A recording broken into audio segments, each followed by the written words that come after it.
smugglers operating out of Colombia, has formed a near monopoly on the processing and sale of cocaine. The cocaine problem begins high in the Andes Mountains.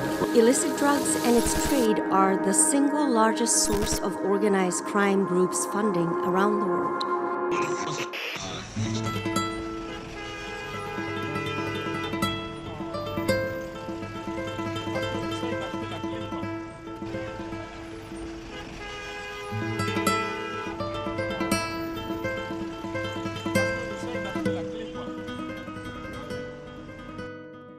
Cocaine trafficking, as all the drugs, you have traffickers that want to maximize profit while avoiding risk. The dynamic of trafficking organization is always to find the point of less resistance. Traditionally, cocaine produced in the Andean countries goes to the major cocaine user markets that are in the United States and Europe. And so around the 2000, West Africa has emerged as a transit hub for cocaine transiting to Europe. And a country that emerged particularly vulnerable to this trade has been Guinea-Bissau, with very direct link also with the Colombian cartel. And so they have established this connection, and then so tons of cocaine going through Guinea-Bissau with high impunity.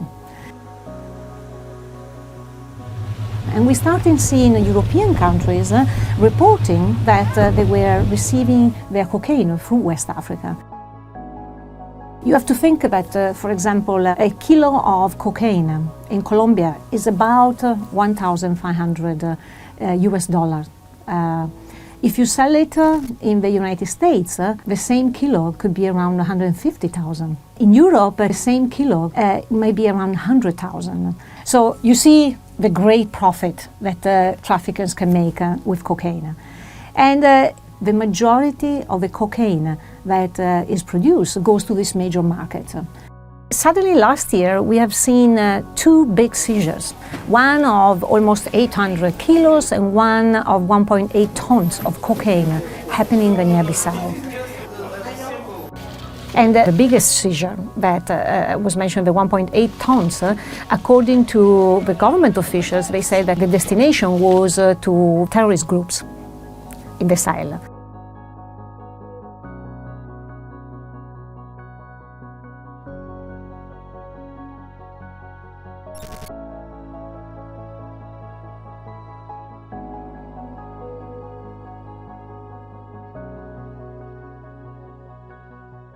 Drug trafficking has an impact not only on the rule of law, on undermining the law enforcement institutions in a country, but also has an impact on the population itself that becomes increasingly used and addicted to the drug.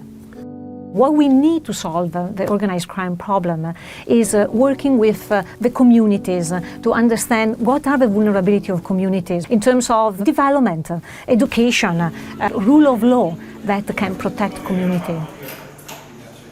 The United Nations Office of Drugs and Crime work in Guinea-Bissau, but also in the whole West Africa.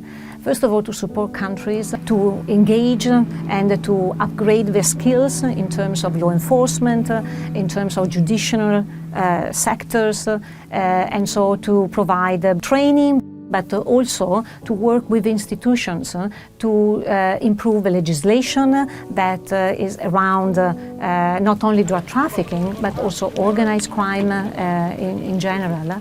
Try to bring together all the intelligence community of the different countries to try to share intelligence so that together, they can be more effective.